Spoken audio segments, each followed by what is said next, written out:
Bagyong Onyok posibleng mo-landfall ugma sa gabi sa may Caraga region matud pa sa Pag-asa. Giisa na karon ang Public Storm Warning Signal number 1 sa Surigao del Sur apil ang Siargao Island, Surigao del Norte, Dinagat Province, Misamis Oriental, Camiguin, Agusan del Norte, Agusan del Sur, Davao Oriental, Davao del Norte, Compostela Valley ug Bukidnon. As of 10 a.m. Thursday, nasigpatan ang bagyo 625 kilometers east of Hinatuan, Surigao del Sur.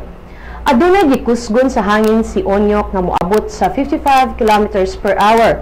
Samtang si Bagyong Nona usa na lang ka low pressure area kon LPA ug posibleng mawala na kini karong adlaw matud pa sa Pag-asa.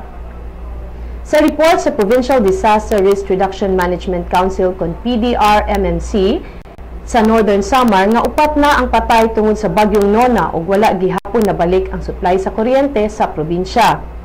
Samtang sa report sa NDRRMC, duha ang patay sa Sorsogon, usa sa Samar, usa sa Albay, usa sa Masbate ug usa sa Romblon tungod ni Bagyong Nona.